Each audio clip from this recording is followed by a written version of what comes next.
some of our facilities board, uh, some of those courses Mr. Birmingham has taken us through and all like that.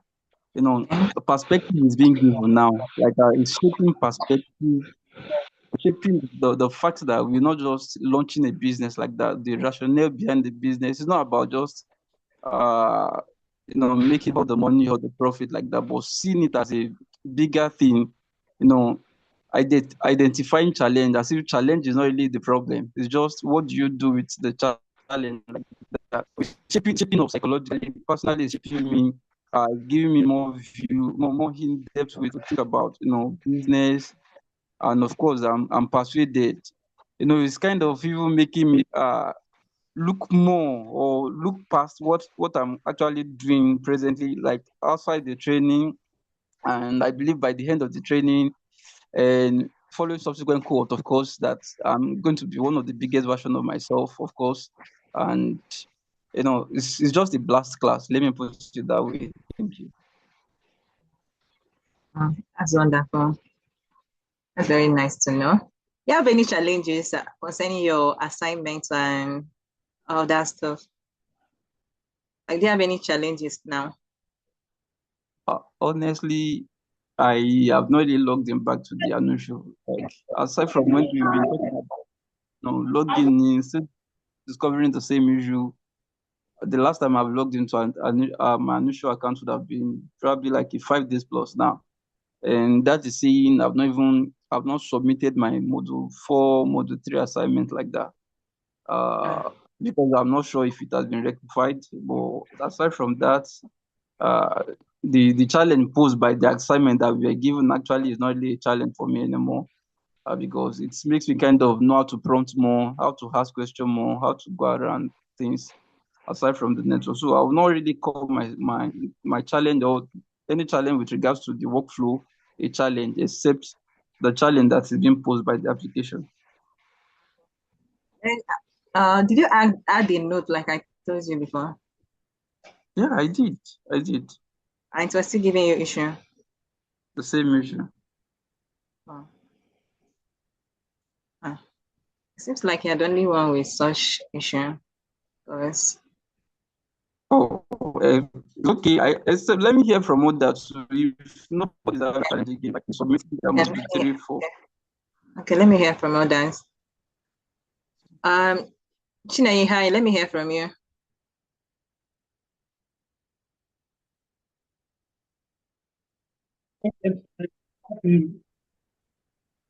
Good afternoon. Right. It's not been any challenge so far. Okay. Prepared going far. Apart from that, attendance link is not sent to me. Yeah. I've sent you the link since then. Yes. The one of July 17th February, that one is not Okay, sent to please yet.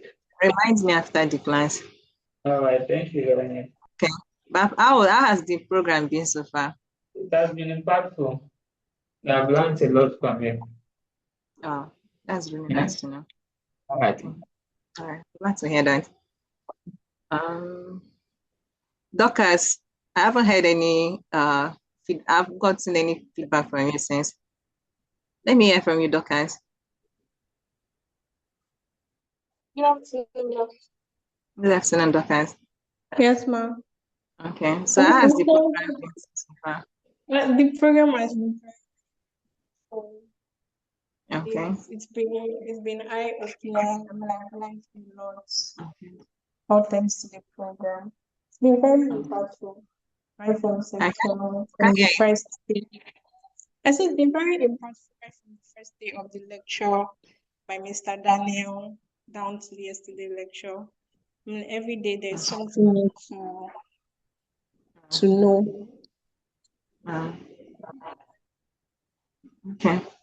Yes, ma'am. Thank you. All right. Do you have any challenge in submitting your assignments? No, ma'am, no, ma'am. I've submitted everything. Okay. David, since you're the only one with such issue. It's okay. I suppose it's going to be resolved today there. Okay, no problem. That'll be nice. Um, okay. So I'll be handing over to today's facilitator, Mr. Ben. But before then, Mr. Daniel will have to give us a brief introduction about our facilitator for today. Okay, thank you so much, Mr. Daniel. All right, thank you very much. And good afternoon, everyone. Great to be with you today once again. And yeah, today we have a great, I'll call him a great man right in the house today. It's great to see those of you that have been able to make it so far in terms of, those who have been resilient enough to be on the program so far. And we look forward to seeing the best of you emerge ultimately. So let me quickly just do an introduction of Mr. Ben, who is taking the session today. Mechanic Ben is an entrepreneur and is the CEO of Elkanis and Partners, a food and agriculture support service company. The company has over 50 tons per day rice processing mill, 5,000 hectares rice field, and a 50 tons per day livestock supplement production facility. Ekanipong works with development agencies, government institutions, and individuals to provide farmers with access to quality inputs and market linkages, resulting in job creation and sustainable income opportunities. After spending nearly 2 decades working with the energy and development sector as engineering projects and product manager, he now works to achieve his vision of producing 200 metric tons of rice daily, creating decent job employment for 10,000 youths and women, while supporting the growth of the body of Christ. Please join me as I welcome Mr. Ekanipong Ben to the floor. You're welcome, sir.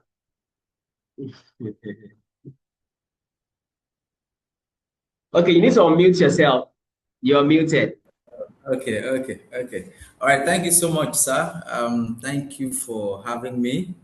I think it's a great opportunity to be here, to talk to young people that are ready to take over the world and also do wonderful things. Mr. Daniel and every other cohorts in the team, I really appreciate this opportunity. I'm sure it's not just going to be head knowledge that we will acquire.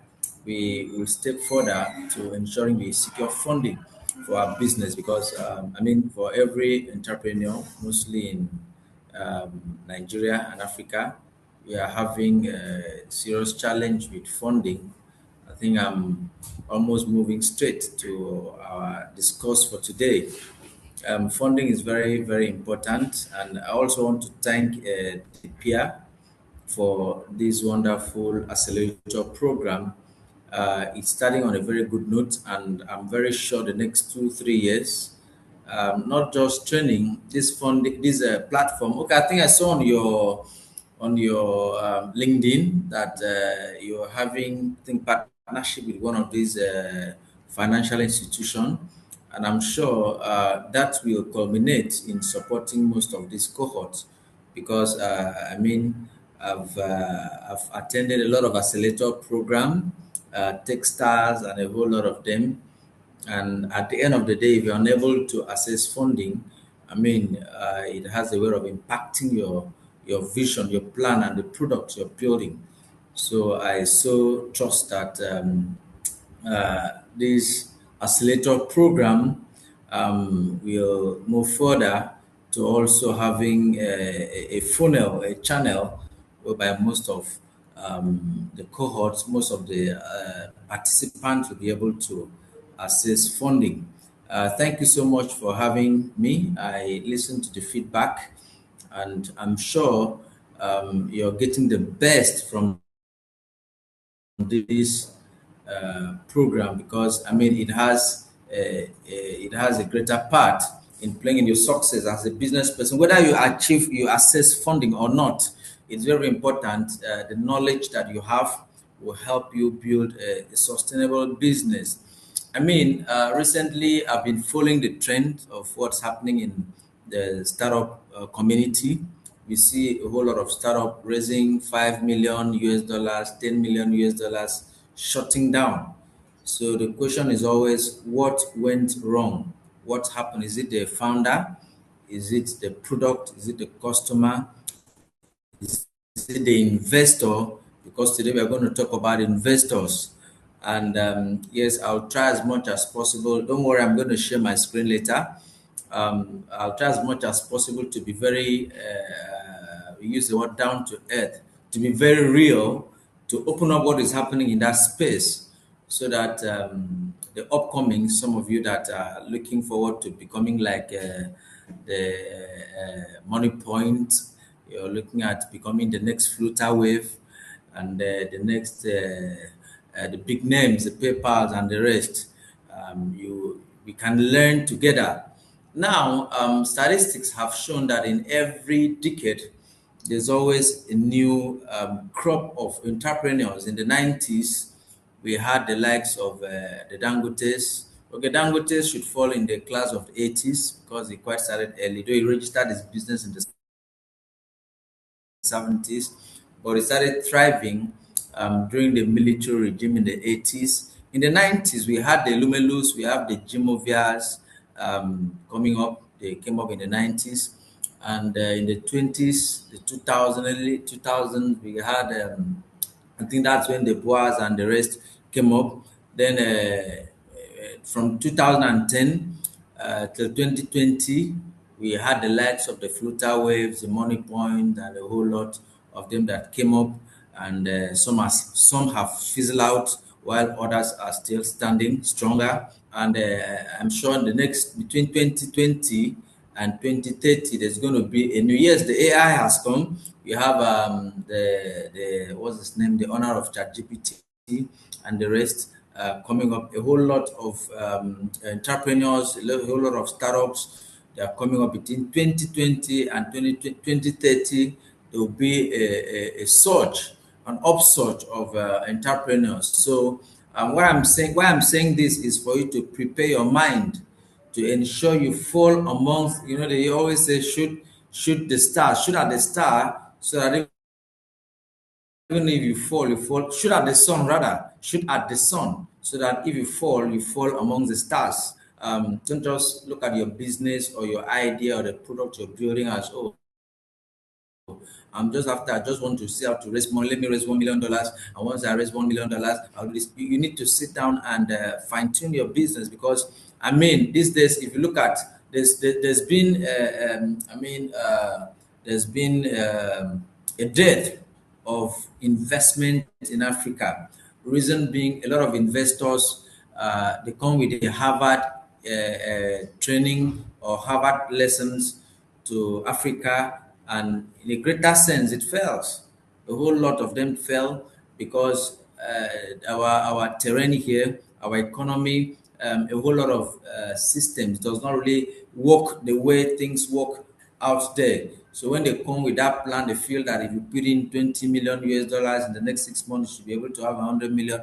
I mean, you have a lot of these young stars, a lot of these entrepreneurs doing fine slides, speaking Queen's English, and doing fine pitch decks, and I mean classic pitch deck, and they're able to access funding. I mean, some did that with a very clear intention, but when they step into the field, you know, there's no team, there's no coach that designs his team to lose. Every coach designs his team, plan his team to win. You know, they come up with a lot of strategies, you know, 3-4-4 and whatever strategy. When this one comes up, the attack goes this way. But once you enter the field, you are unaware of what your opponent is coming with. Likewise, businesses, you are unaware of what the market system comes with. At times, they can hit you so hard that you sit down and begin to ask yourself, who sent me this message? Who asked me to be an entrepreneur? And I also want to sound this to us, the upcoming. I'm also an upcoming, anyways, to tell us that, I mean, being an entrepreneur is not the easiest way to success. Being an entrepreneur, owning your business is not the shortest way to becoming successful in life. It can also be an easiest way to ruin you. I mean, if you are unable to manage a whole lot of system. That's why still buttressing on the fact, the essence for accelerator program like this, to train you, to talk to you about how to manage your investments, manage your finances, manage your customers, manage your machines, manage your teammates, manage your co-founders, manage investors, because investors don't understand grammar. An investor that gives you $3 million now, and on your pitch deck, you promise that in 3 years, 4 years, is going to cash out $100 million, and you put up all your factors that will work. Maybe you're going to deploy this to, for instance, if you're building maybe a school management system, for instance, you're pitching to investors that in the next you maybe you're giving him a data that you have about maybe for instance 500,000 schools in Nigeria, and the problem you clearly identify the problem that most of these schools are the challenges they are having, and you say, oh, with my school management system SMS, I'm going to do this, it's going to help the school do this, and maybe for instance every parent will be paying maybe 10 naira per pupil times maybe 500 students in 100,000 schools that we have in Nigeria is going to give you X amount. As you're speaking, every investor is his mind is very attentive to their calculating. Okay, so this, in fact, before you even punch your calculator, they'll tell you, okay, so this will give us $50 million in 6 months. They'll be nodding their head. So all what is in their mind is, okay, so this is a good business. This is a good business. And the next thing is, okay, they do their due diligence, and they find out that, okay, you are genuine and the platform is working. Okay, take the money. You're going to have maybe mezzanine is equity, or you're giving them shares or whatever, maybe loan, whatever means of fundraising you choose based on your what works for you. And the money is in your account. And the first thing that comes to your mind is, oh, we need a very big office, a fine office in Ikoyi. We need to furnish our office so that when the client comes, when all the school principals or proprietors or proprietaries, when they come, they will take us serious. They will now think that we are credible. You are thinking of hiring an office in VI or Lekki and furnishing the office and all that. That's the first thing on your mind. You are thinking of, oh, the MD or CEO should go with a police. Okay, now that the federal government has banned police going with politicians or CEOs, executives, are thinking, oh, I should take a DSS. I should work with a DSS or civil defense. I should leave. I mean, as an average young man, those are the first thing that will fly on your mind. You think of attending conferences, accelerator programs in Dubai. That's the first thing, flying first class, because you look around and you see investors' money in your account, 3 million. If you convert that to naira, that would be about almost 4.55 billion. And you start spending the money without even looking at. By the time you even remember the essence of the fund, you start calling a meeting association of proprietors or proprietaries of private schools, and you tell them, oh, I have this platform. They tell you, oh, what's your platform all about? And they tell you stories. Oh, sorry, we already have one. Okay, yours can give us AI. Yours is AI integrated, can make the parent from their comfort of their homes, of their offices, be watching their kids and all the rest. Find a platform, and the next thing they tell you, how much is the subscription, or one thing or the other. It may not turn out the way you actually plan. You know, every business plan looks good, succeeds on paper until you step into the field. Every business plan, there's nobody that has ever designed a business plan for that business plan to fail on paper. It is once you get into the field, once you start talking to people, once you get to the marketplace, that's when you understand that a pitch deck is different from reality. So I'm trying to let us understand that as we're launching in, This our meeting today is to prepare you for investors presentation. When you're talking to an investor, whether it's foreign, we all have we have the likes of I think venture fund, I've forgotten his name. We have Nigerian businesses, we have the Arewa Capital and the whole lot of them that are doing so well in Nigeria. I'm talking about Nigerian investors now, so that we don't just look at the Techstars, the Y Combinator, and the rest. We have investors in Nigeria that they are localizing investments, so they're not just looking at your SAM, your total addressable market, your all those Harvard grammar and the rest operations. They're looking at how does it work.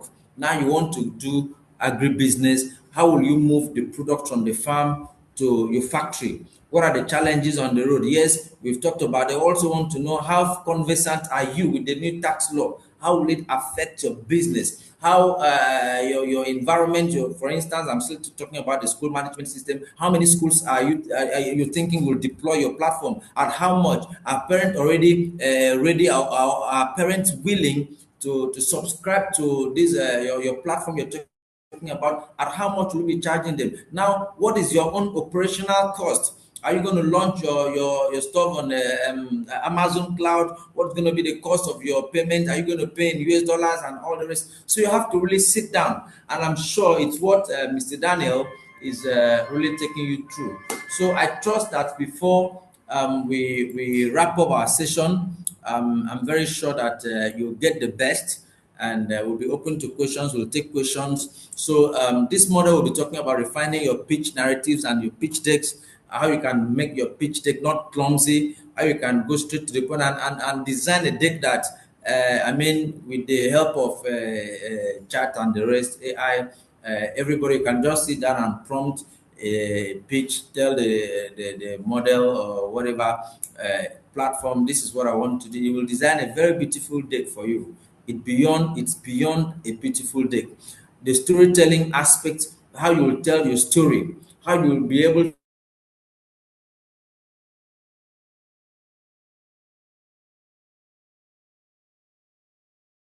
to relate your business. Hello? Hello?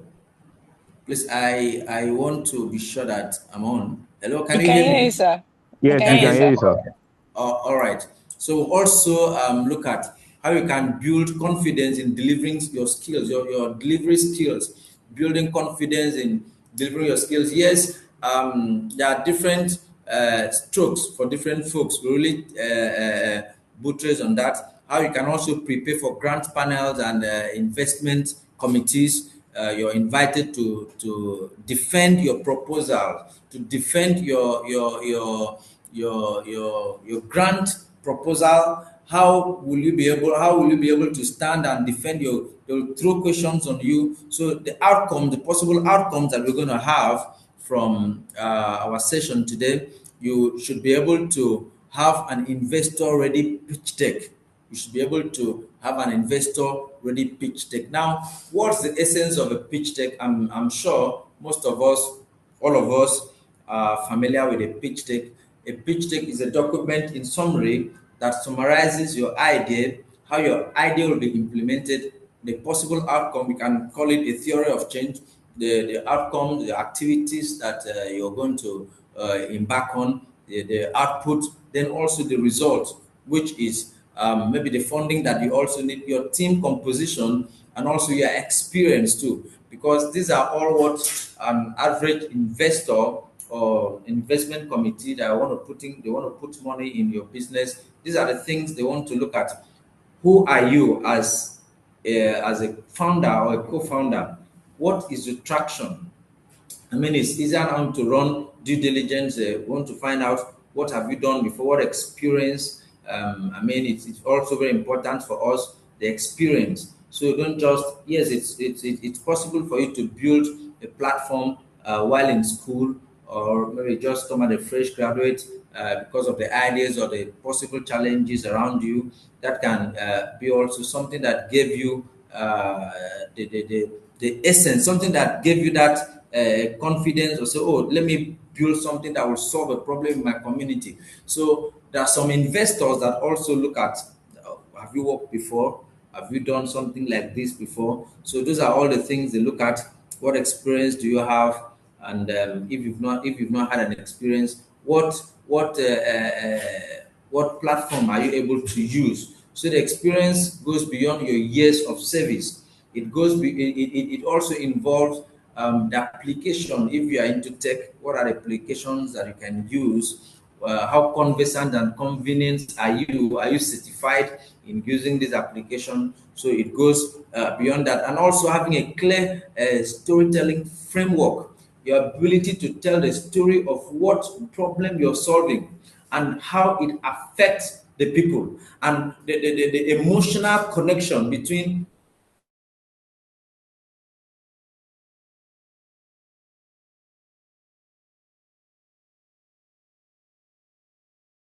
your platform or what you're building and your people. Are we together? So also we'll also be able to get what we call investors confidence, the ability for an investor to have confidence in you, ability. So let's break this down so that when I talk about investors, just like I said earlier, you won't just be looking at big names. Mr. Daniel can be an investor in your business. He doesn't need to have 5 million US dollars. He doesn't need to have 100 million US dollars. I can be an investor in your business. Your uncle can be an investor in your business. Your church member can be, your neighbor can be an investor in your business. That your bank account officer can be an investor in your business. Someone that you're sharing a flat with can be your friend, your colleague in school can be an investor in your business. So this is not just all about looking at the big names, the big names, maybe the MasterCard and all those big names. Start around you. What are you doing that will make your brother first, I mean your sibling, to invest in your business, to pick interest? Are you a diligent person? Are you diligent in what you're doing? Do you even believe in what you're building? Is the first question I want to ask us. Do you believe in it? Do you believe it can solve the problem you're saying it can solve? So these are the things we are going to look at in a very short time. So host disable attendee screen sharing. So if the host can help, I want to share my screen. This is just a preamble that I'm giving so as to help support you in your fundraising path. You're going in, you want to raise funds, to support your business. First, how much do you need? I'm going to be very down to earth so that we all understand that the part of business, the part of an entrepreneur, this part of a founder I mean, you see the likes of the money point owners and the flutter waves. If they are to tell you the challenges they pass through, even what they're still passing through, is to build us up so that as we are on this journey, I trust that each and every one of us will be able to design a pitch deck and also be able to give a story of our business, give a story of the problem that our solution, our platform is the solution that we are offering. We'll be able to showcase what we are doing, and people will believe in it and put in their money and go to sleep. As we do that, I trust that we'll get the best from the service. Please, can the host enable me to share screen? Maybe as we're also discussing, You can do that. I can do that now. Okay. All right. Right. So let me get to my screen.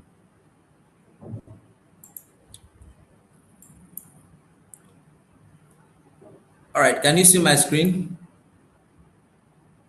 Yes, sir. All right. So Yes, sir. okay. So we're going to discuss on the demo day and investor readiness, how you can prepare and ensure that you present yourself before investors so as for them to invest their money in your business.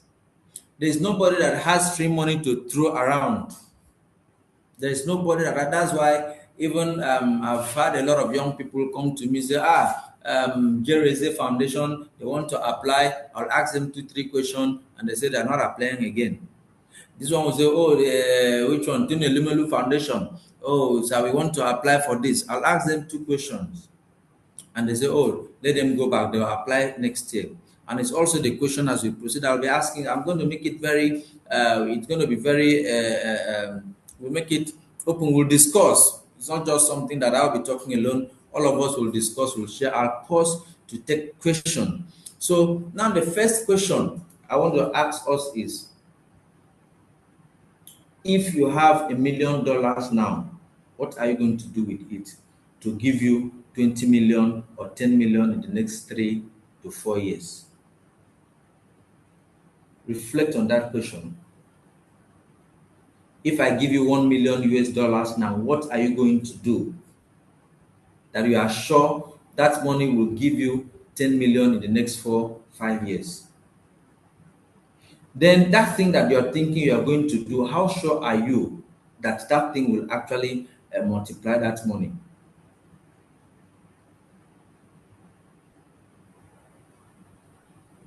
So I want to take a question. I want to ask my own question. Now, if you are given 1 million, Elizabeth Udain, $1 million now. If at the end of this presentation, I say, okay, I want to invest in Elizabeth Udain, what is that thing that you will do? What is that thing you will do that will ensure that you give me $10 million back in 5 years' time?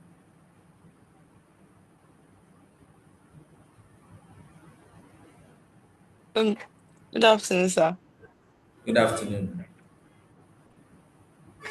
Okay. I'm a fashion designer. Right? I make clothes. Right. So if I'm given $1 million, it it will help me to be able to open my business in a large scale, especially with production of fabrics, because it will make me bring fabrics monogram. I'm trying to calculate of things that I outsource monogram fabrics, because we are limited to the quality of fabrics that are being Okay. imported because of regulations in Nigeria. Then I know that if I'm able to take the business upscale, and we have over 200 million people in Nigeria, and then for school uniforms, I'm sure that I cannot have over 200 people buying from me, or make also for over 200 million people. If I can have 10 million, because having been able to produce clothes in Nigeria is one of the fastest way that will scale up my business in the market, because people know that they can get quality materials without having to consistent quality material. So if you know that you can get this particular brand Sorry for cutting there. Do you do ready to wear or you do bespoke? ready to wear, I do ready to wear. I also do bespoke, and I also do school Do ready uniforms. to wear. Now, Yes. okay, bespoke. All right. Okay. So now, there's something they call government policy. I want us to interact now. So the cost of producing one unit of a uniform, for instance, might be like okay, let's say um, 20,000 naira. I'm giving an instance now, and you're basing your projection on 20,000 times whatever unit you're going to produce. Then after producing about maybe 100,000 units of school uniforms to distribute, someone goes to China to produce exactly that uniform with 8,000 naira, with its cost of logistics and everything. What will you do?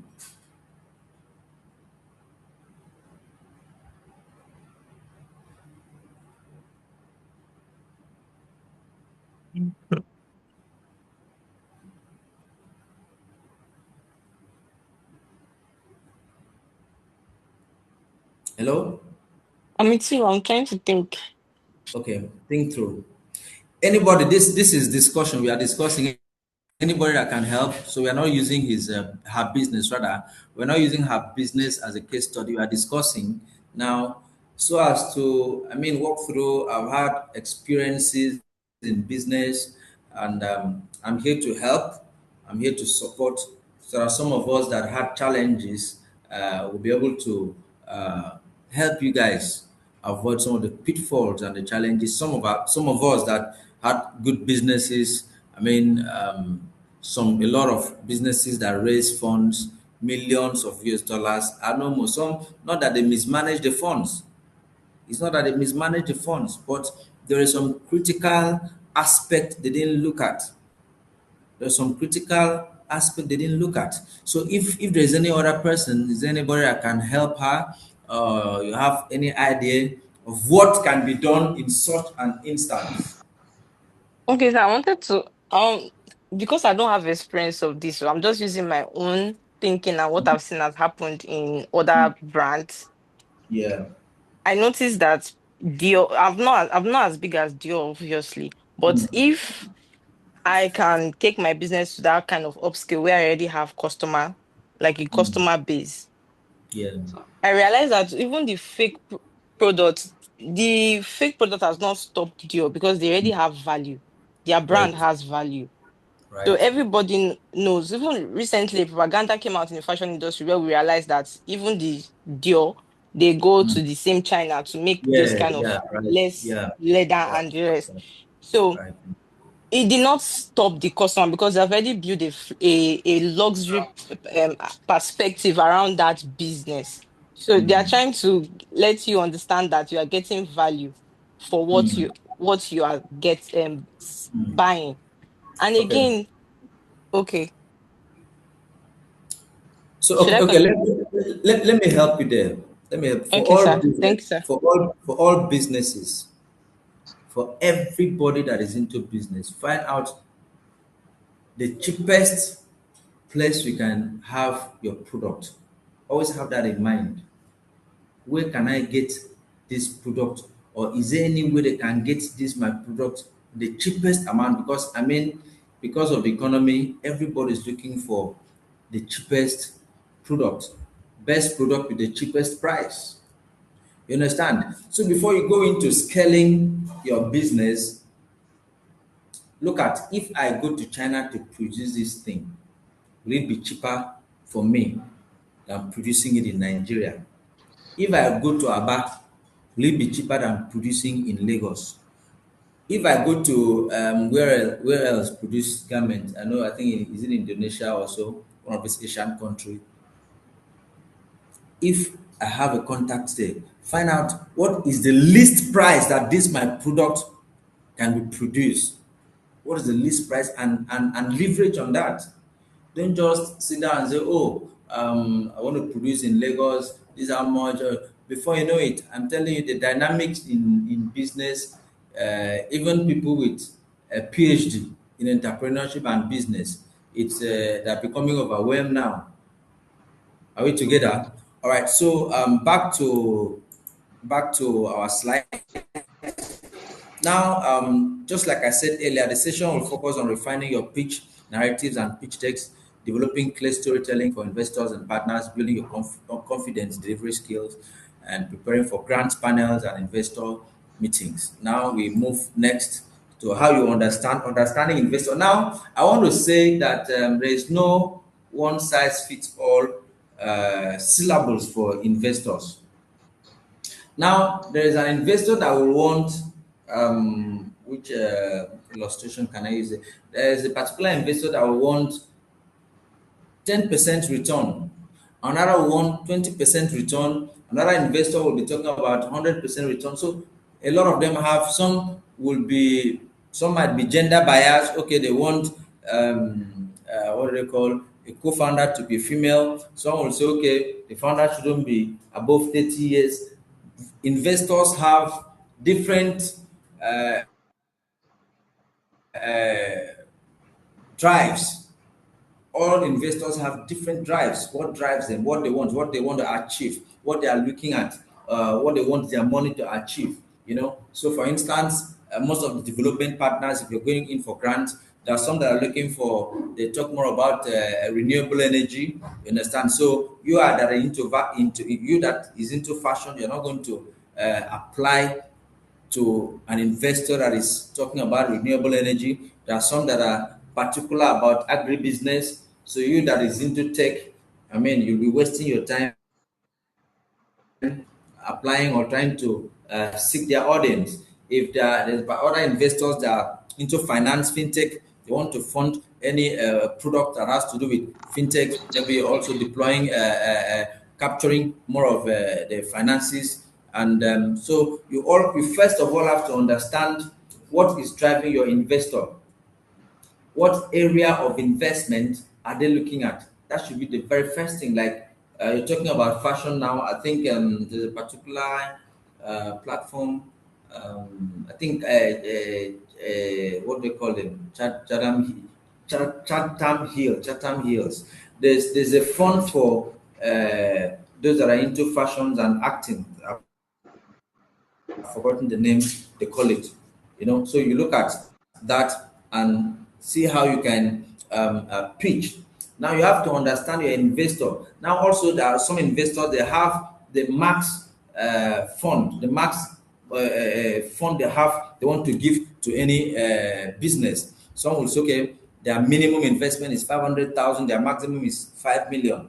So at that point, you won't go and ask for 100,000. You're already disqualified. You won't also go and ask for 10 million. Now there are other investors too that are looking at, okay, they want their investment in the sub-Sahara, or they're looking for investment in the Arab region, which is Morocco, Egypt, Libya, and the rest. You don't waste your time seeking for such investors. Now coming back home again, don't forget that we have investors around you. You have investors around you. I bring this back again. When we talk about investors, don't just look at this big capital, Geo Capital, Sequoia Capital, and all these big names. You can have an investor, that man that is living in your neighborhood can invest 100 million naira in your business, can invest 500 million naira in your business.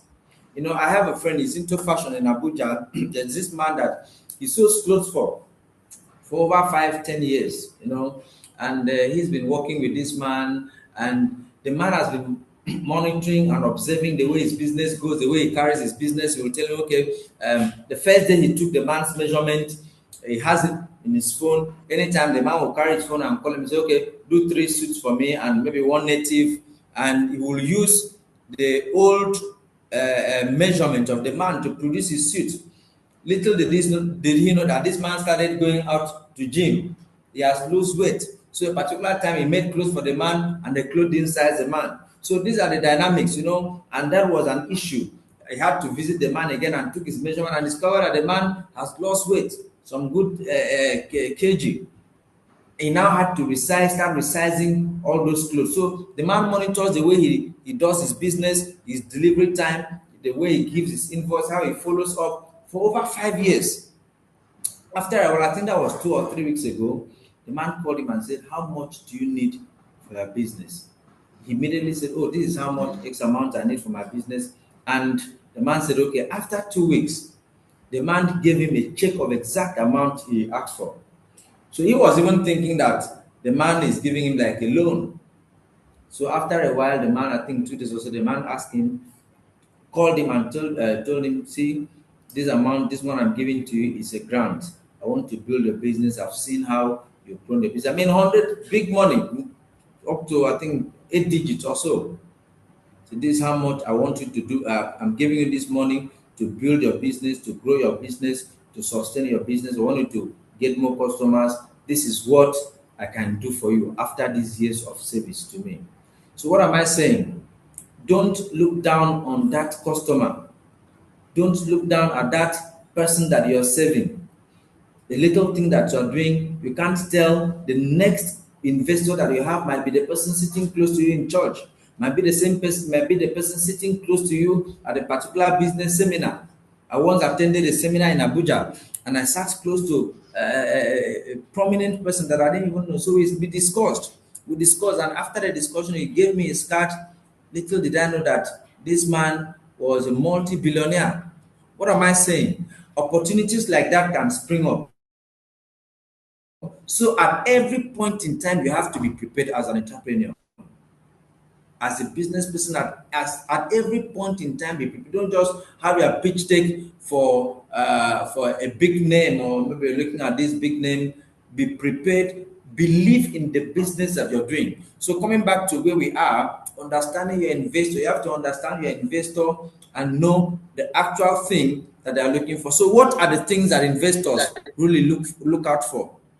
Number one, depending now. So I'm using the bigger investors now. So investors, they look at the large market. What's the market size that you're capturing? What is your traction? What are the team? Who are those that are comprising in the team? What are their experience? Do you have due diligence in place? Your finances, how do you manage your finances? What are your procedures? What are your policies? I'm sure during this accelerator you've been taught all that, how to integrate operational functionalities in your business. It's core. So it's not just, nobody wants to invest in a business that if anything happens to the founder, the business will go south. Nobody will invest in such business. So what holds a business is your operational procedures, your standard operational procedures, your best corporate governance. Corporate governance, do you instill corporate governance in your business? Now, when you talk about corporate governance, it's not until you have 100 people on your board. I mean, you can look for 2, 3, 4, 5 people to put on your board, and let your board members be people that will be able to rebuke you, people that will have the capacity to tell you no. So the essence of the board is to create check and balance. Yes, you are the owner of the business, but what a board member will do is to ensure that your business is on the right path. Because I mean, I bring this in. There's a particular adage in a local language that says that the dancer doesn't know how his back looks like. You know, you are just dancing and they're playing drums for you. You're dancing. You can't really know. You can't tell how your back, the movement of your back. So the essence of the board members, that to look at how you're dancing, whether you're dancing in tune with the music or you're dancing off music. Are we together? So you create, it might be maybe you can look for instance, maybe you have a retired uncle, a retired auntie, someone that has experience in business or has experience in the corporate world. If your business has to do with if you are, there's a new business name, they call them govtpreneur. If your business will have to do much with government, maybe you'll be soliciting for contract or supplies with government, you need someone that has been maybe a permanent secretary that understands how government procedures, how government project works. You understand that you won't just put on paper today and collect money tomorrow as if you are doing supply for a multinational. At times they can owe you for 6 months or for 1 year, thereabout. I think we saw on paper some months ago how contractors in Abuja protested. I mean, those are people that some of them borrowed money from the banks, you know, and implemented, executed government contract for 6 months, 1 year, they are yet to be paid. So you have to understand the dynamics of your clients, your customers, and also the people that you're serving. So investors look at the market, they look at the traction, they also look at your team. Are we together? Now I want to ask, are we together? I want to ask Adeniran Olamide. Adeniran Olamide.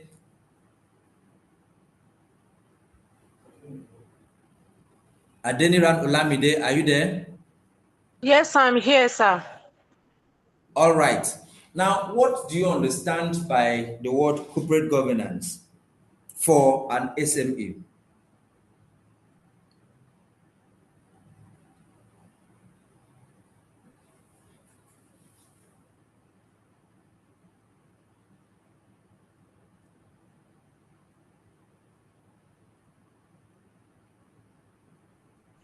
I'm not sure I have an idea, sir. All right. Who can help her?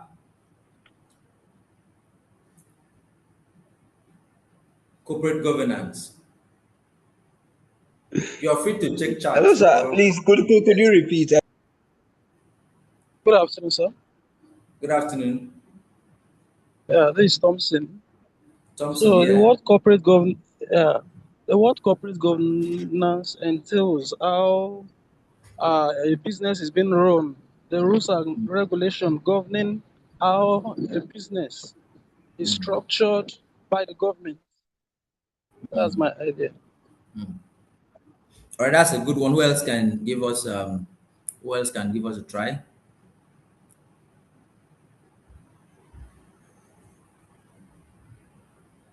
All right. Corporate Hello, governance, sir. right? All Yeah. right. Can you hear Chinenye, me, go sir? ahead. I All can right. hear Thank you you. clear. All right. I think it's just to add to what the previous speaker have said. It's Right, just how the business is run, the practices and the processes involved in managing the business, and also it also involves the roles for the teams, the owners, the managers, and the stakeholders, and also the accountability system, and then the right, financial modeling, risk right, management, and the right, compliance with laws and regulations. So, right. Right, I'm perfect. done. Thank you so much, Chinenye. I mean, it's something that people think that corporate governance is for UBA or for Zenith Bank or for Seplat or all these big names. But I tell you, the small business of five, three, four, five workers, you can instill corporate governance. I use my business for example. Now, um, from employment, from employment, even if it's your brother or your sister that you want to employ, ensure there is a process for employment. Do you advertise? Do you do referrals? After that, now what next? Do you do interview? From the interview, what's your selection process like? Do you call for 5, 10 people to come for interview before you select the best?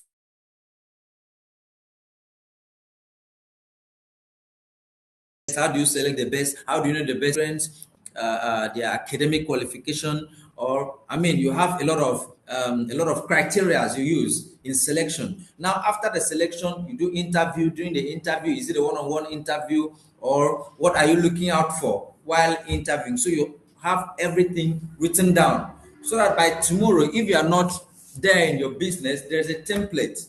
You'll be able to create a template for employment, and it's well documented. Are we together? Now, how do you process for okay, take still using my business for example, we process rice, we have a rice mill. Now, how do we source our rice? We have a standard quality for the kind of rice that we buy. Where do we buy our rice from? Who do we buy from? How do we make payment? So before they even leave for the purchase of rice, now we have what they call a requisition. A requisition is a document that states what is being requested for. So someone will do a request. Okay, we need to buy, for instance, 1,000 bags of paddy rice. That's the raw materials now. It moves to the supervisor, will check and vet. Now it comes to the manager or the MD, who signs and approves before money is being released. Now there's what we also call a receiving inspection. Once this party, what has been bought, comes in, now on that document you will have the specification, you have the quantity, you have the rate, you have the amount, you have any other information that will help the person that is receiving these goods to be aware, to be assured that is what was bought, what was paid for is what is delivered. So someone else receives that.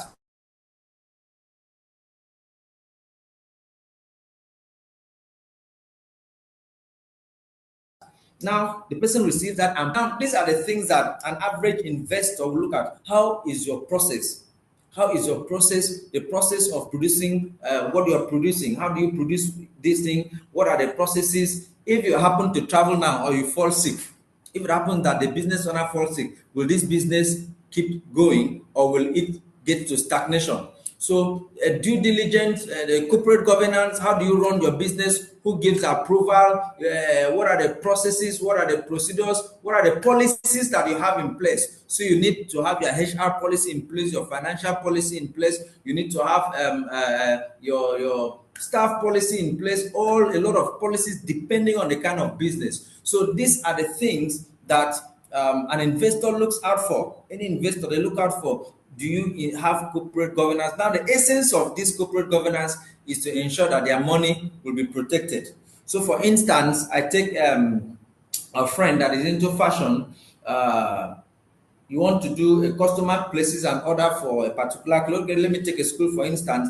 How do you source for customers? There has to be a procedure, there has to be a policy in place for customer sourcing. Now, once you're able to get your customer, how do you assess this customer? How do you maybe do you do a slide presentation in your conference room, or you do a sample to the principal or to whosoever, is it the PTA? So you need to document all those procedures. Are we together? So those are the things that helps investors to know that your business is credible, and not just being credible, is also going to be sustainable. So we move down to the next slide.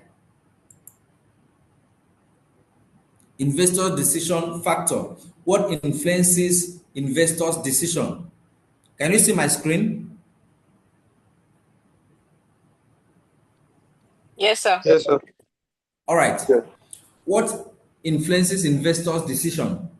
Now, at the end, I'm going to use our own. I'll take one of my pitch, and I'll share one of my pitch with you, so you can also see a typical example of how a pitch looks like. So, but let me be done with this first. The market size and growth potential. What's the market size of the business? What's the market size? And the market size is, we have what we call the total addressable market, and you have the realizable addressable market. What's the total market size? Like the fashion designer said, 200 million. That's the total market size. What does the total market size? So now, for your product, what is the total size of your product? The customer that you're looking for might be maybe 100,000 or 200,000. So the investors look at that total market size. They also look at the unique product or innovation. What is innovative about your product? What is innovative about your product? What makes your product stands out? Now, what is the evidence of traction? What will make, for instance, we look at the Uber now and Taxify. I think Taxify is no more. We have, let's look at Uber. Now, Uber has a scalable ability. They just designed something somewhere, forgotten the country, I think in the US or so, that was designed. Look at now, it's being used all over the world. When I travel to Netherlands, I mean, you see Uber anywhere in the world. So it has an evidence of traction. It is scalable. That's another word. It's scalable. It can be scaled. So we come down to our fashion design. I'm still using your business now as a case study. Now, what do you think? What do you think will make an average investor believe that your business has traction? Anybody can respond, not just her.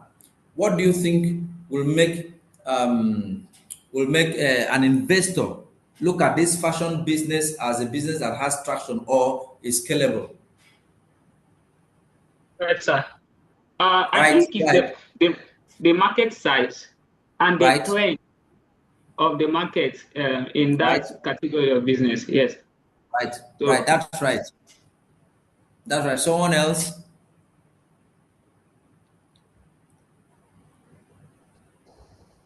Nigeria is multiplying. We are giving birth to children. Okay, go ahead. All right. The generated and the profit margin, and also your own business. Can you repeat yourself? I didn't get you. No, I didn't hear you. I said the revenue generated. Sorry, I can't hear you clearly. I think your network is cracking. The network is cracking. You are, okay, Davis. Is that Davis Tucson? Davis Tucson. Yeah, good afternoon, sir. I think sometimes... Sorry, we can't hear you clearly. Let's listen to Davis Tucson. Yeah, good afternoon, please. I said sometimes the industry, the investors Davis look at. Tucson. All right, go ahead, Davis. Is that Davis Yeah, that's speaking? I said Go sometimes ahead, go ahead. I can see your hands up. the investors look at the market you are trying to introduce to them. They look at the reality. Davis, I can see your Passport. hand. I'm waiting for you. Yeah, I'm talking already. All right, we can't hear Davis too, but I hope you can hear me. Can you all hear me? I can hear you, please. Yeah. Yes, sir. We can hear you, sir. All right, now another aspect, another key point that any investor will look at is capability of the founding team. Capability of the founding team. Do you have a criminal record?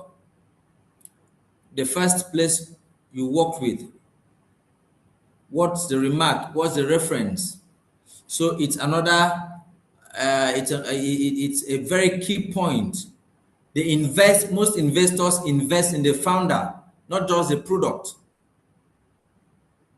I repeat, most investors invest in the personality of the founder, not just the product.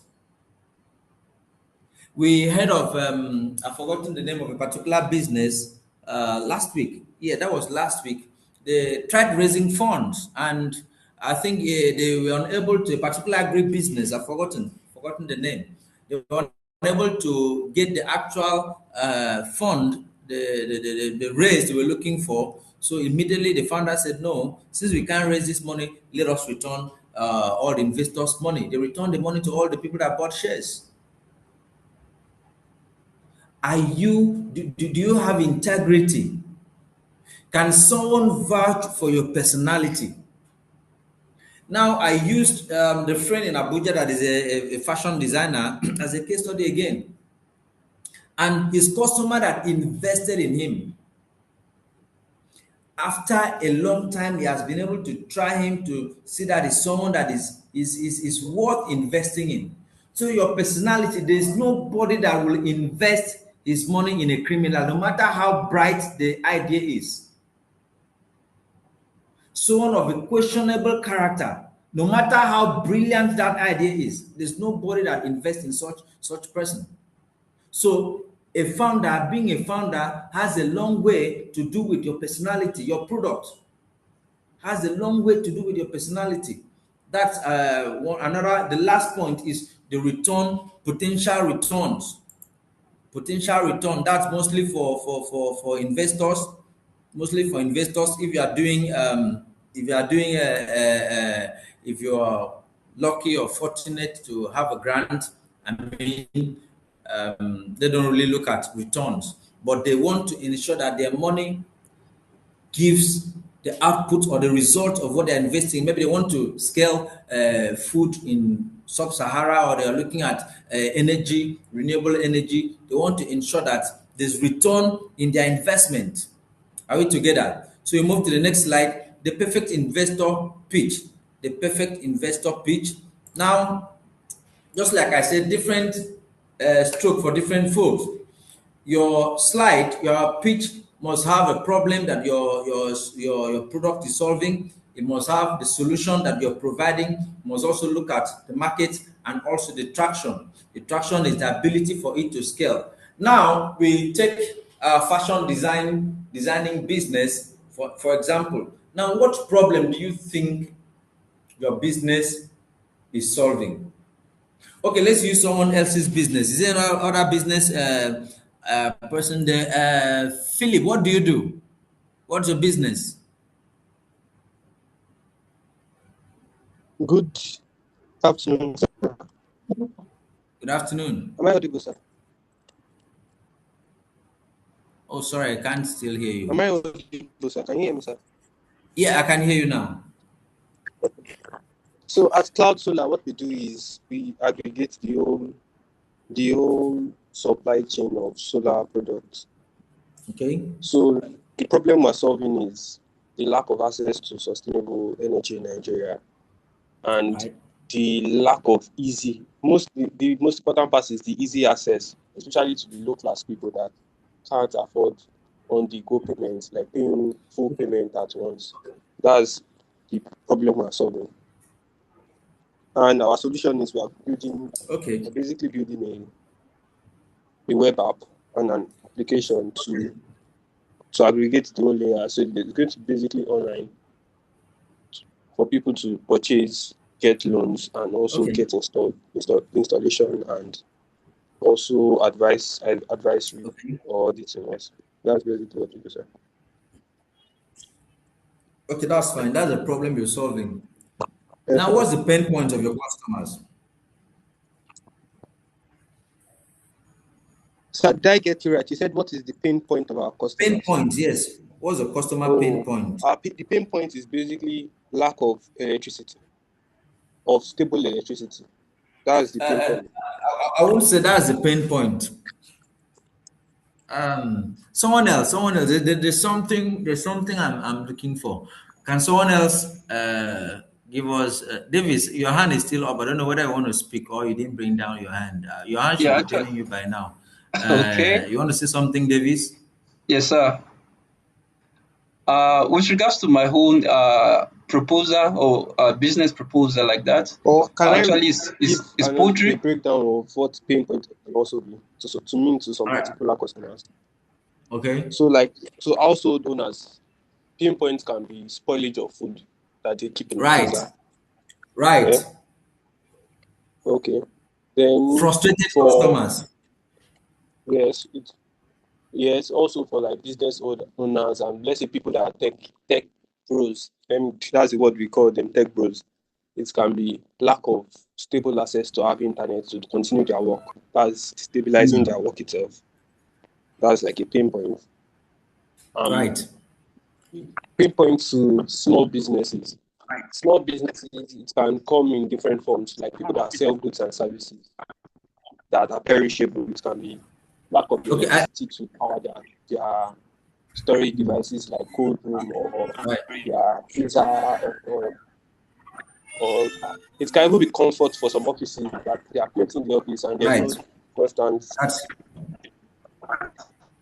That's fine. That's fine. That's fine. That's fine. That's fine. That's fine. Thank you so much. Thank you so much. Now, I also want to share a pain point from that perspective. Where I say, please, Jason, can you off your camera? Jason, can you off your camera? All right. So, yesterday, actually, where I stay, where my office is situated, we used Band A. So we used to have light. We are used to having light almost 24 hours every day. So along our street, along the street of my office, we have a lot of cool rooms. You know, people doing ice blocks and doing all that. So they generate a lot of blocks. You see a lot of these pure water and ice fish dealers. They come around to, store their goods. So for I don't know, I think there was a great issue day before yesterday, and we didn't have light the whole of day before yesterday, and in fact even now too, we're still having it fluctuating. I think there's an issue. Yesterday, as I was about leaving the office, I saw over 20 to 30 women carrying containers, putting their containers on their head. You could see the frustration on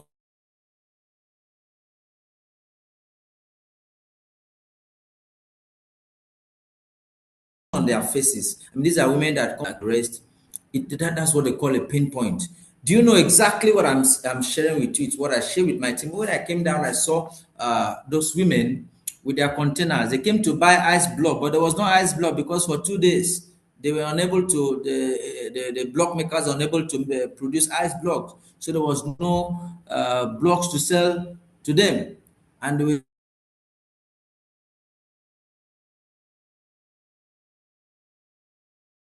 so frustrated. I told my opportunity is able to bring a cool room that produces ice block.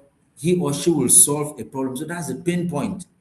So because of that incident, a lot of I don't know how many, I don't know the goods, the worth of goods that have spoiled in the cool room. Because most of them, because of the frequency of the light, most of them don't have backup generator. So what am I saying? That is your pain point. When you're pitching, these are the kind of you bring in emotion when you're pitching before your any investor. So we already talked about the solution. Now your market has already been identified. Now the traction. Can you share the traction of your solar business? What is the traction of your solar business?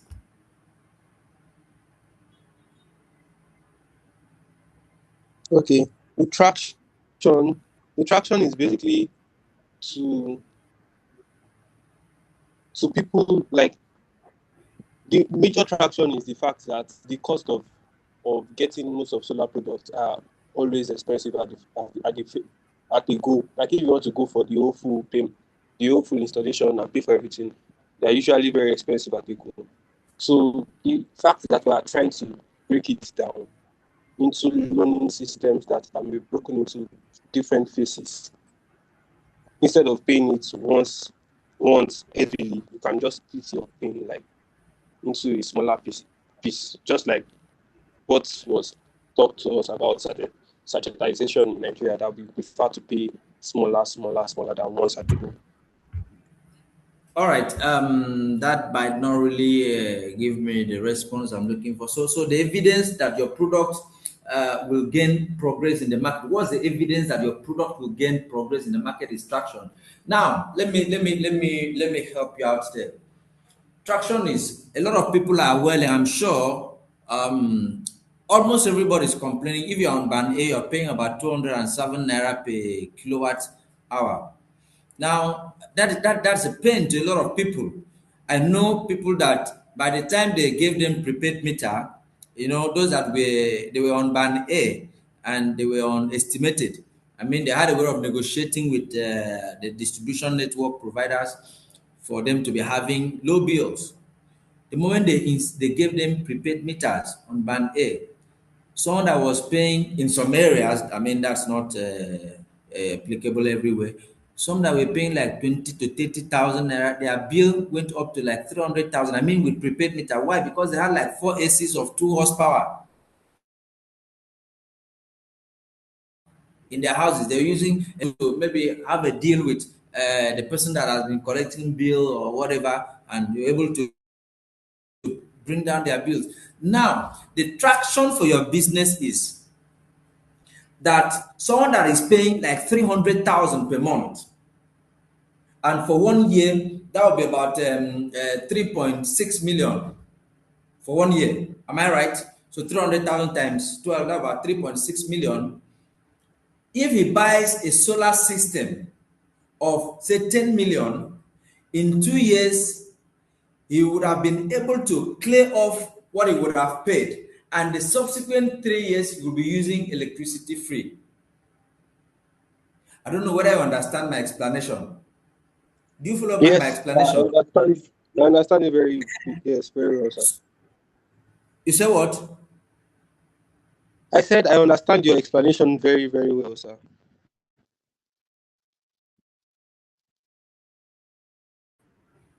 So the evidence product will gain progress marketplace. The evidence that, I mean, I think in America, one of my friends that's working in a power station in America said that people, if you have solar in your house, there's a way they even buy back that electricity from you.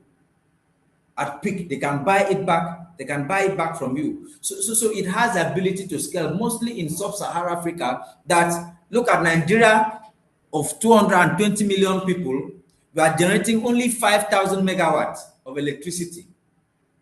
That is what one town in Johannesburg in South Africa is using.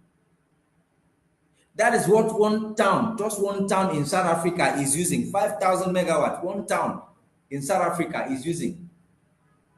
So it's a serious challenge. Electricity is a serious challenge. So that is a traction for your business. That is the kind of thing investors want to hear.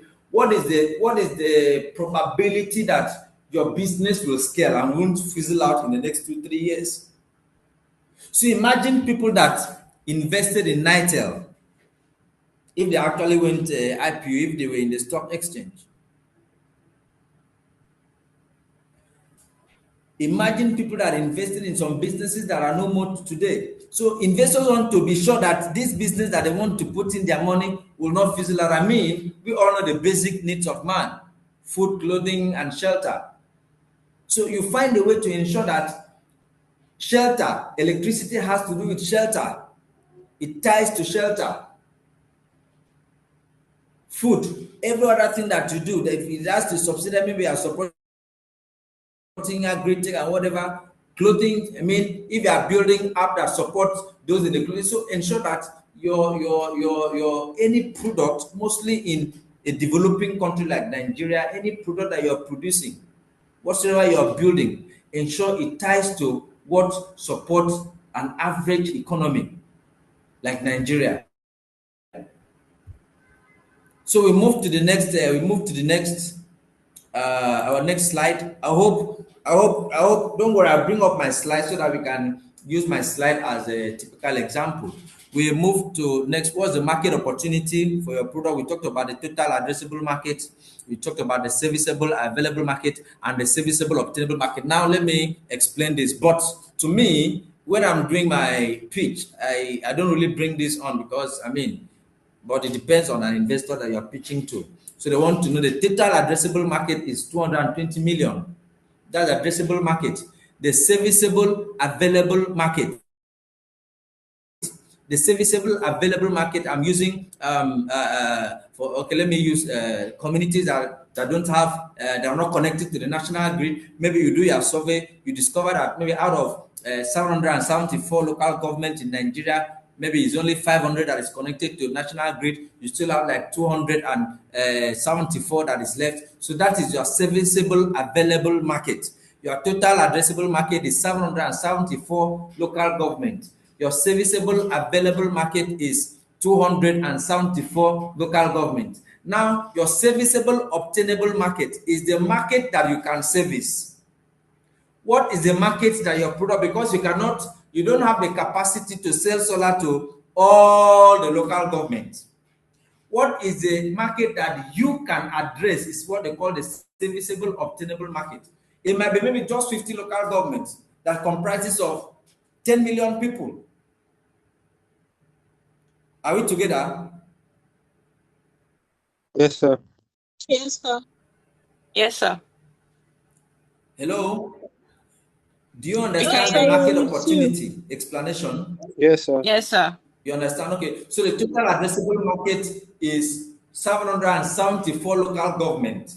That's the total addressable market. Your serviceable available market. The available market is out of this 774. How many local governments are off grid? They are not on the national grid. Maybe 274. So now out of the 274, how many local governments can you now, if they give you contract, how many can you service? That is what we termed as a serviceable obtainable market. So you should be able to break this down to your investor. This is my market size. This is the market that I can service. I mean, out of 220 million people, I can service 100,000 students, 100,000 people with uniform, or I can service 200,000 people with uniform now. Maybe in future I can do up to 1 million. In the nearest future, I can do 5 million. You know, that's also the next projected growth they want to see. Now that takes us to the next slide, which is the traction. We are almost rounding up. The traction, your revenue growth, your customer adoption, your strategic partnership, the key milestones that you have achieved. I mean, these are all stories, as we have in our next slide. These are all stories.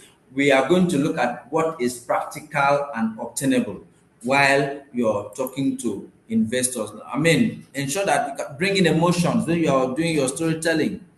When you're doing your storytelling, I mean, okay, for instance, you want to pitch, you're called to pitch as the renewable energy. Oh, my name is XYZ, and I'm the co-founder or the founder of XYZ company in Nigeria. We have opt out of this. These are this community unable. Last year, 2025 or 20 year, last year 2025, 350 million or 350,000 people died from the rural community as a result of lack of electricity. Now, you know, you bring in emotions that these people are people that were breadwinners for their families, and as a result of this, most of those kids are now orphans. They are unable to take care of themselves because their parents were unable to be treated in a hospital. That when they took them to the hospital, there was no light. So this is what you're going to deploy. You know, you bring in emotions at that point. You can even bring in sentiment to appeal to their emotions. Now, that is one side. Now, this is what you want. This is how your problem, this is how you want to solve this problem. After that, they want to know how will you raise money? How will they pay? How will people pay for your savings? So you should be able to clearly articulate all this and ensure that you speak clearly and very confident. When you are speaking to investors, you have to be very, very confident and maintain strong eye contact with them, use calm and control pacing. I mean, if you are speaking to mostly those in those in the Europe and the rest, most times they don't get us clearly. You have to be very, very succinct. You have to be very clear. Speak slowly. Speak slowly and ensure that they are following what you're saying. Give them opportunity to ask questions. And if you are presenting, if you are pitching for a foreigner, international investor, ensure you convert all your the money to dollars because they understand dollars. Everything you want to buy, use dollar as your currency. Now, lastly, you have to finalize your investor pitch deck. Now, let's move to. I want to go to. Let me take one of my pitch. I would have brought that up now. Pitch, my pitch. Okay, while waiting, while I'm bringing up my pitch, do you have any question? Do you have any question?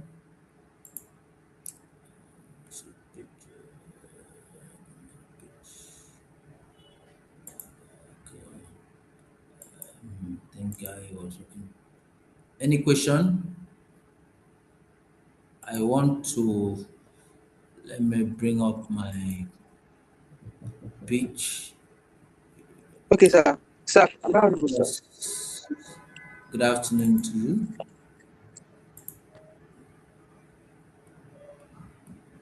Go ahead, please. Can I hear you?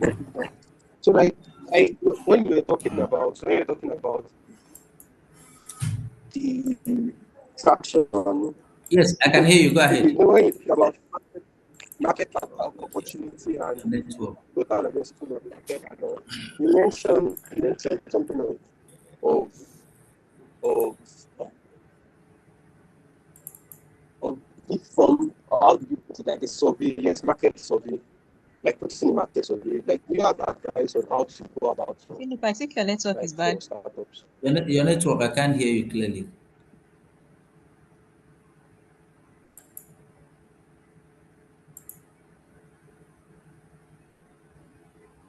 I can't hear you clearly. Can you repeat yourself? Okay. What I said was when you're talking about market opportunity, you're talking about the total addressable market, serviceable addressable market, and the serviceable addressable market. You mentioned survey, like market survey, like market, like to get a survey of something like our business now. I can't still. I'm still Maybe struggling hearing I you. will Sorry. text my question out since my voice is weak. All right. All right. Please do. Please do. Please do. All right. Any other question? This is a slide. Okay. In absence of any question, as we wrap up, let me bring up my screen. Okay. Can you see my screen? Yes, sir. Yeah, we can see it. Can you all see my Yes, sir. screen? We can see your screen, sir. All right. All right. So this is a typical pitch deck, not a pitch, it's a pitch deck that I did. This should be that 2 years ago or so. So you can see my products there, the rice and other livestock supplements that we produce. So in summary, in case your investor doesn't have time, so a cover page summarize that we produce livestock supplement and premium parboiled rice, which provide economic and well-being opportunity for over 5 million food consumers and over 60,000 house smallholder farmers. We have a trusted brand by farmers and consumers due to our focus on quality, innovation, and what? Consumer due to our focus on quality, innovation, sustainability, and our social impact. Now, why did I bring this up? Because my investors we're looking at the social impact of the business. We're looking at how sustainable is this business. Yes, everybody must eat. We are yet to have AI that will produce food. So until then, we still have to mill rice. We still have to plant rice, and people still have to cook rice and eat. So our address is there. Now, next slide. So what are we looking at? So we're looking at $20 million investment to fuel the expansion of our food-based product line, specifically focusing on the growth of the products that we have. That's in our request. Now, next investment or next slide. What's the market opportunity? Remember, I talked about total addressable market, the population of Nigeria, the population growth. Now, the rice consumption, 7 million metric tons of rice is being consumed yearly in Nigeria, and also the livestock, the livestock consumption in Nigeria. So I brought out my market opportunity here. Next slide. What do I need this money to do? What do I want to do with this money? Product expansion. These are my products. What do they do? What was my previous sales in last year? What is my projection? What am I looking at? What am I looking at in 6 months, in 1 year, in 5 years time? Am I selling locally? How do I want to? What are the things that I want to do? Am I looking at exportation? Am I looking at getting into other regions? So this is on this page. I clearly explain the reason for the product expansion. Now that's for the 3 products. This also for the rice. Putting my previous revenue and also my projected revenue. Okay, this was produced in 20. I did this in 2022. Now, what's the investment allocation for each of the products that I produce? 5 million is going for the expansion and upgrade of facilities for the Optimum Booster. That's the name of my product, stopper, Elkani stopper, and Elkani supplement. Now, 3 million for scaling up of the capacity and distribution channels for Elkani's heavyweights. Now, $12 million will go for acquiring more hectares of rice field and also acquiring bigger rice mill. Now that's the investment allocation. Now the breakdown of investment, how am I going to do? So 40% is going for rice, 25% is going for, 40% is going for expansion of rice mill, 25% is going for livestock supplement production facility, 15% is going for research and development, 10% is going for marketing and sales, then the remaining 10% is going for working capital. Now, what is the target market for the company?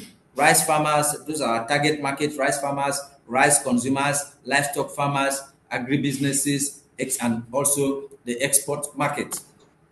Next to the next slide.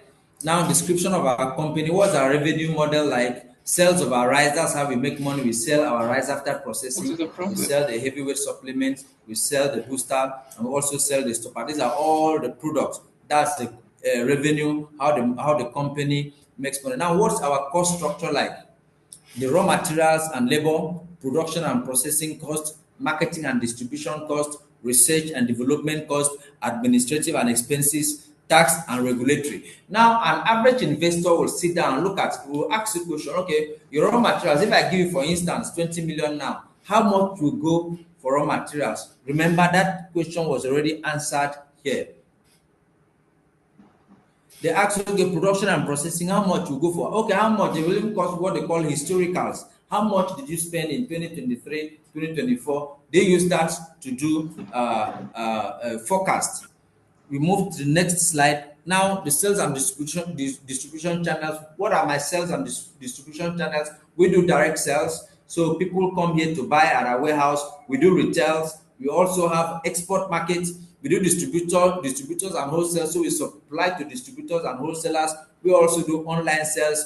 We also attend trade show and exhibition. So they want to clearly understand your areas of sales. Where do you and how they can also strengthen. I mean, there are some investors that they are not just to get your to give you money. They can also find a way to support you. So now we look at our sales projection our sales projection, year 2, year 4, year 2, this is how much we're going to make, year 4, year 6, year 8, year 10. These are our sales projection based on our historical. Now, the return on investment, 40% plus because of the rate of consumption of rice and other additives. So you can use your historical to do your projection. Now, what's the exit strategy?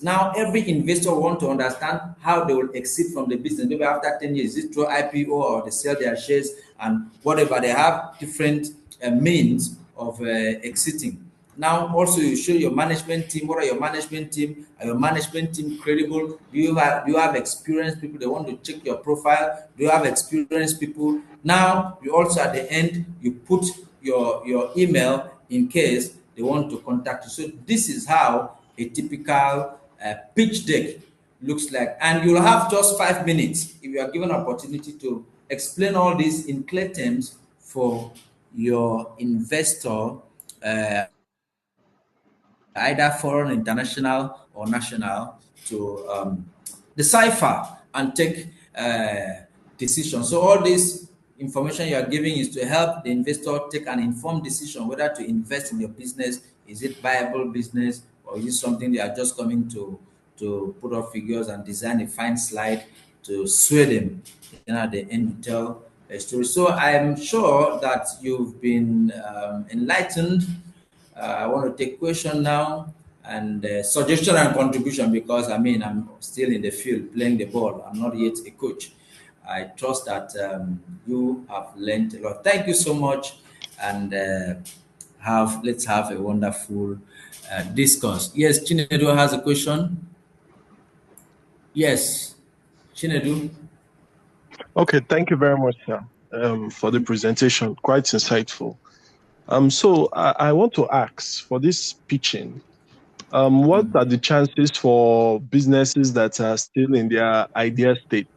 Because according to the pitch deck, there are slides where you have to present your previous revenues and how the business Yeah, did right. previously before you expand. So what are the chances? And if we are just one is just presenting minimum viable products, maybe just to show that this thing has a good chance and all that, does it have a good chance of winning the investors' hearts? Definitely, the investors that they're looking for, they invest in ideation mostly. Yeah, the investors like that. A lot of investors. Now, let me tell you why they do that is, I mean, some of them, not all, some want to take advantage. If they see that it's a business that is going to be very viable or scalable, or something that products that has a potential to scale. I mean, so what most of them do is they use that to price you down and tell you, oh, I mean, we are going to have 60% of this share or even 80% of the share, and you do the work and blah, blah, blah, blah, blah. So at the end of the day, they take control of the business. So if your business is still in ideation stage, you have to be very careful while discussing. You understand?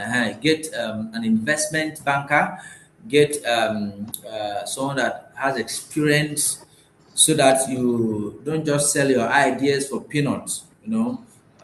Yes, there are a lot of businesses, there are a lot of investors that invest in startup that, I mean, that, like the likes of Flutterwave and some of those business, they were just at ideation stage when they were being pitched.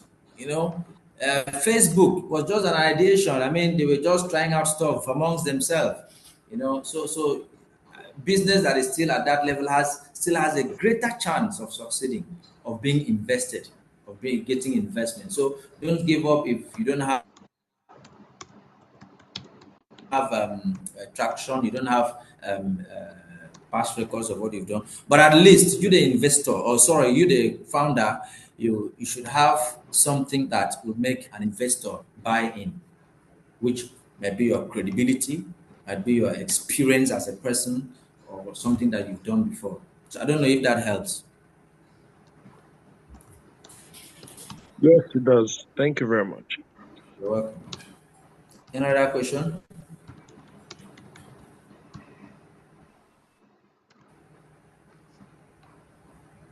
Any other question? All Sir, right. sir, Uh, Absence of. All right. The question I asked earlier, like I've commented it. Go ahead, please. I asked a question regarding what you said earlier about surveying the market, like doing survey. Like, do you have any like advice on startups to survey their market, especially when there's not enough data? So in the market. Yes, so that depends on your area of product. You understand? So if you're into renewables, you can get that data from what do they call them? REA, Renewable Agency of Nigeria, something like that. I think it's REA, Renewable Electrification Agency. Yeah, Rural Electrification Agency. Rural Electrification Agency. You can get the data from them, though most of the data from some of those agencies not very correct because they just sit down. Most of them, not all, sit down to formulate most of those data. But I mean, you can use that to extrapolate and achieve what you're looking for. We also have the National Bureau for Statistics. Make sure you update yourself. Follow up whenever they reel out data. Every month they do that. They give data and statistics. Please ensure you follow up with what's happening, the trends in your industry. You can also get the data from those trends. Any other question? Does that help? Yes, sir. You're not All responding right, well. sir. That yes. Let me. I said yes, sir. Like the name, I Okay, didn't get okay. it correctly. Rural Rural electrification. Electrification Agency. Rural Electrification Agency. REA. Thank you very much, sir. You're welcome. Hello, Any sir. other question? Yes, sir. Yes, sir. Yes. Okay. So I just want to. I know that there's no one size fits all for this pitching, but I just want your take. What's your advice on the kind of percentage one should give out to investors? What's your advice on percentage? Percentage of the company that one should give out, and for how long, or you know, what's your advice in that area? All right. When you're building a business, I want to say this with all sense of purpose. When you're building a business, it's not everybody, whether co-founder or investor, that understands your drive. I mean, there are a lot of young people that build business for they just want to cash out. I know a lot of. I know a lot of young people. They do good presentation, good pitch. The moment they receive money, just like I said earlier, they run away. I mean, they start telling stories and living flamboyant. And that's just what they were looking for. But if you're looking, so at that level now, you see a lot of them, they say, okay, even if it's 80%, if they look at, okay, an investor wants to put 10 million and they know 10% of 10 million is about 1 million US dollars. So they've already calculated that they're going to use the 1 million to solve their problem. So they tell the investor, okay, no problem, give me the 10%, take the 90%. The moment they get the money, they do what was in their mind. So for you, which I'm sure all our listeners, all the participants in this accelerator program, that's not your intention. If you really want to build something, I mean, I've read the story of Mark Zuckerberg, of is it Warren Buffett, one of his regrets, either Warren Buffett or Bill Gates, one of his regrets I read lastly was that not buying Facebook, not buying Facebook. Yes, Mark Zuckerberg pitched to him, and I think he needed a bigger percentage, and Mark turned it down. That's how he left, and I mean, look at where it is now. So what I'm saying is, try to get your question. Don't give a bigger percentage of your business to an investor. Don't give the greatest percentage. Don't give the bigger in. So what you do is, like in my case, what I do is I surround my people. I have 70% of my company, 30% to someone else. So if I want to sell my shares now, I will sell my own. If I sell 20% of my share, or even 30% of my share, so I'll be left with 40%. So the other 30% of my friend that is also a shareholder still gives us a controlling for the start.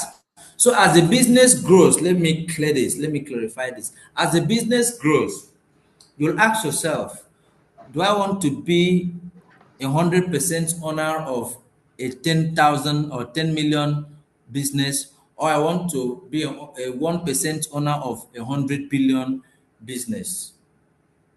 Do I want to be a 100% owner of a 10 million business? I want to be an owner of a 20% in a 100 billion business. So you sit down and answer that question. You can take your business, investors can make your business to become $1 billion, a unicorn. But remember, in Nigeria, it's challenging to assume to achieve that unicorn level, 1 in 100, 1 in even 1,000. You understand? So I read something somewhere. Someone said, don't plan to be a unicorn. Work towards being a camel. A camel is an animal that survives in the desert. Africa is a desert. Africa is full of, there is no water in Africa.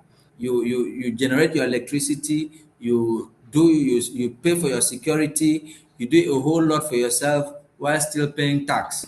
So instead of striving to be a unicorn that is only 1 in 1 million, be a camel that can go for 6 months, can go for months, for days, without water, without food, but still survive, but still strong to carry goods. So, talking about, just like you said, finally, on your question, um, as you're starting, ensure you control your business. But as your business is growing and you want to IPO, you want to take your business to stock exchange, want to take your business to stock exchange, I mean, you can keep like 20%, 30%. I think Dangote controls about 80% of the Dangote group, about 80 or 70% thereabout. I'll confirm that. So, but ensure, please don't give out your don't give out a controlling stake of your business for whatever reasons. That's what I can advise from an experience point of view. Another question? All right, Does thank you, that sir. help, please? All right. So please note this point that I've said. Don't strive to be a unicorn. Strive to be a camel so that you can survive. There are so many fintechs that started with Flutterwave that are nowhere to be found now. So many that started with Money Point. Thousands that I know very well, that are nowhere to be found. They collected so much money, but they didn't build their resilience. Build your resilience. That is what you need to survive as a business in Nigeria. Another question, final question, please.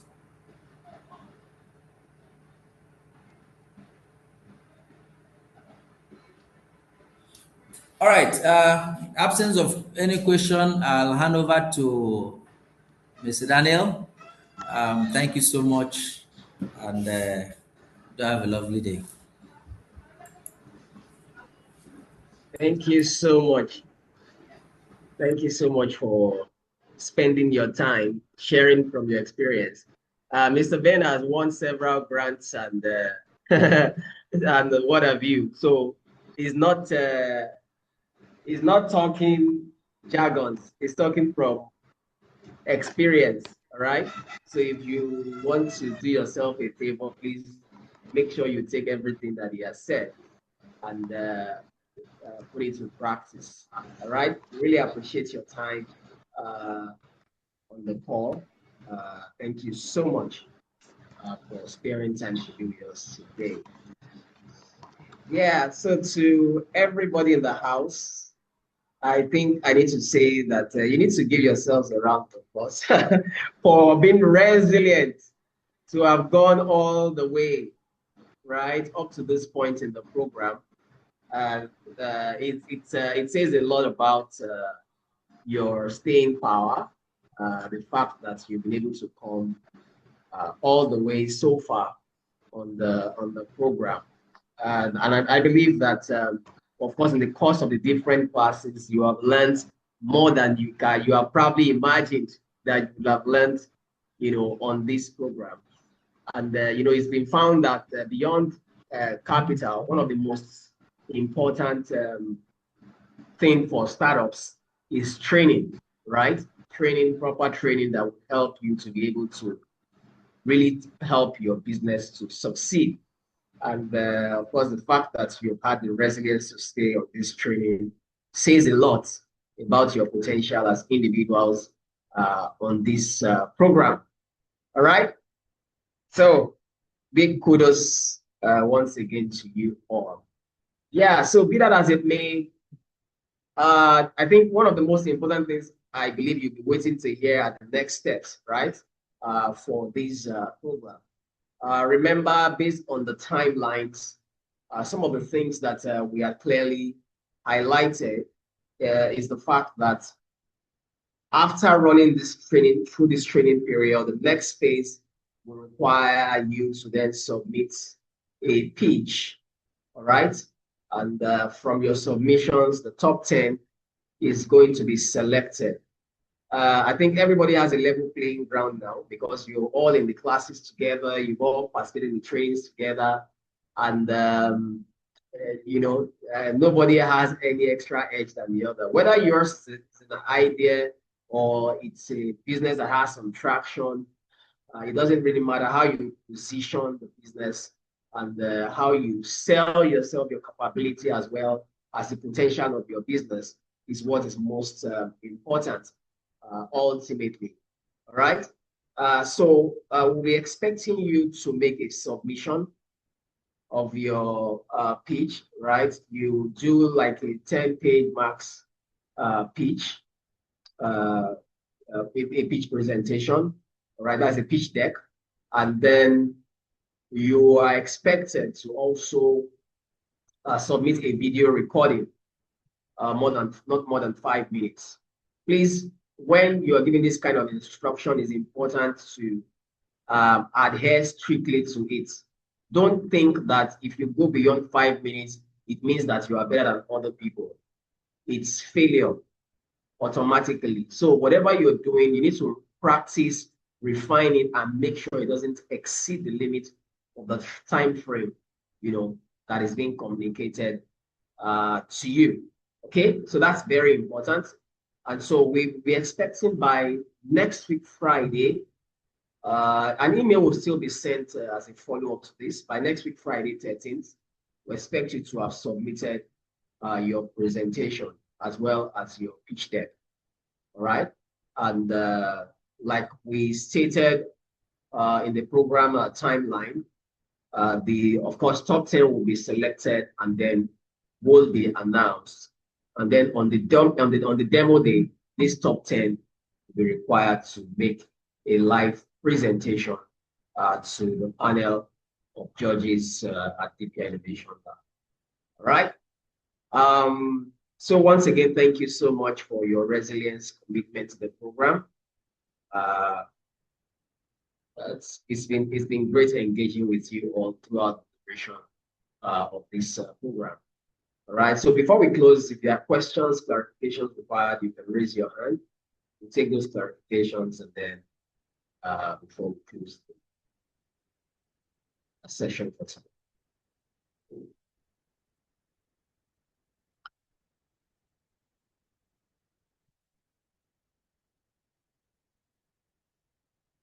Then please don't forget all those assignments that you're given. Make sure you have submitted all right? All the tasks that you have been asked to do.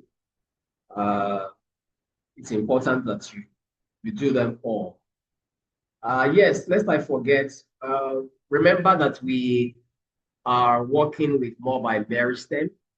And one of the things that we are doing is also to connect you with their ecosystem so that whatever benefits are available within their ecosystem, you are able to participate in it.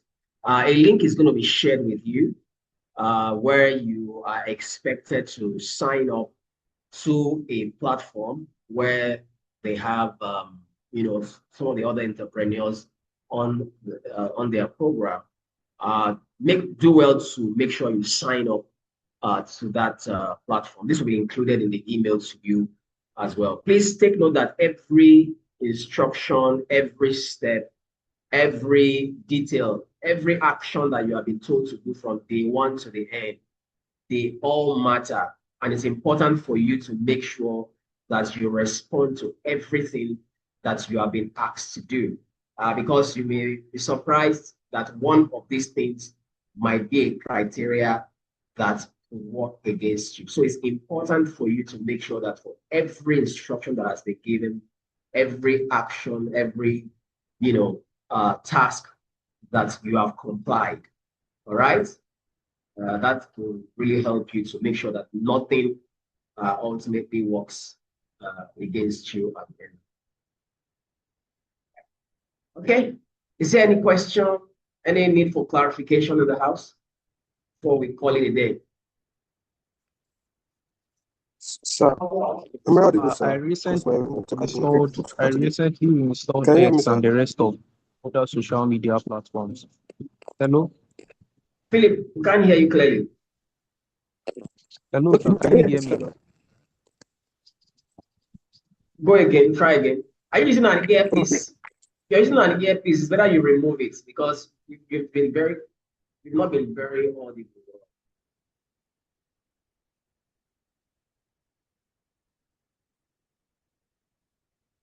Okay, Malichi, were you trying to say something as well? Or was there like somebody else was also trying to say something? Yes, sir. Okay, please go ahead. Can you hear me, sir? Or you can type a message, Philip. Yeah, go ahead, Malichi. Okay, sir. I was asking, I recently just got back on my social media accounts to continue pushing my business on those platforms. So I'm wondering where, like all the D-Pia information, like all the social media platforms of D-Pia to follow. I don't know how I can get them.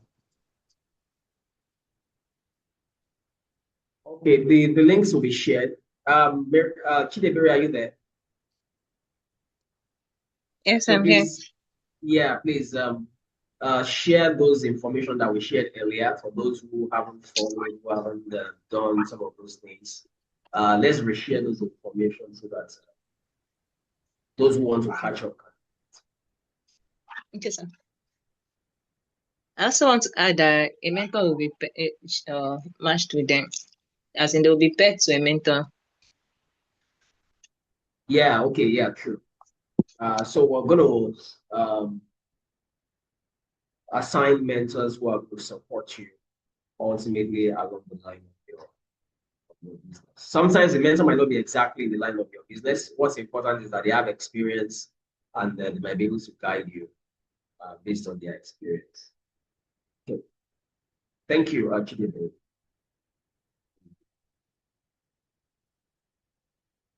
Okay, yeah, Philip, are you typing or is there any other person who has a question?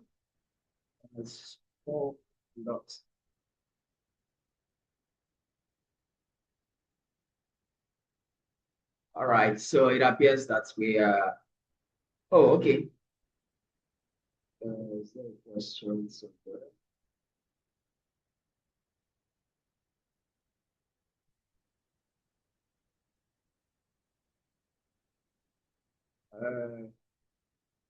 Well, if you missed the assessment, that is gone.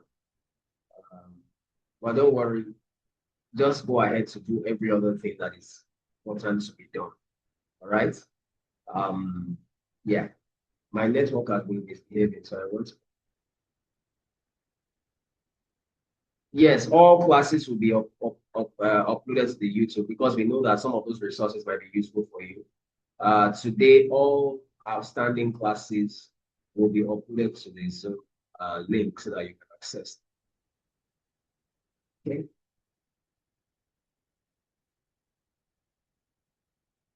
All right. Okay, so please, whatever you can catch up with, you can still catch up with them. Whatever you have missed that you can still execute, like the credit assessment is gone.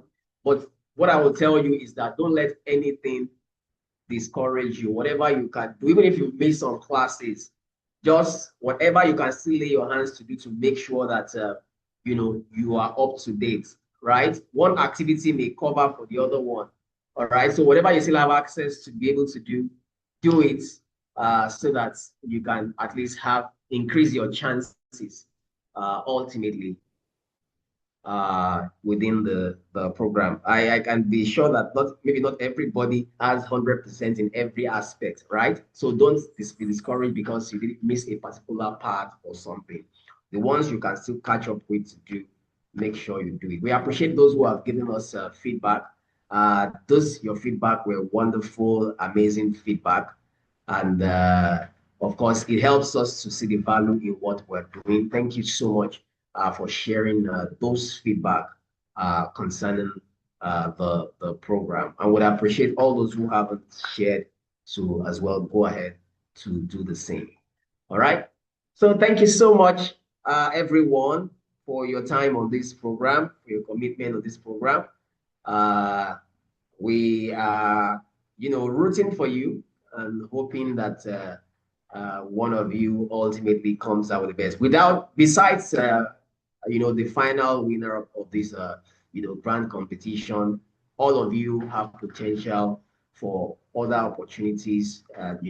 Of course, you know that we are also coming up with D-Pia Innovation Fund, and we're going to be seeing how people in our pool are going to be beneficiaries, of that program. And as we continue to grow and continue to go, we continue to access opportunities of partners that can, see how they can continue to support the entrepreneurs within our ecosystem.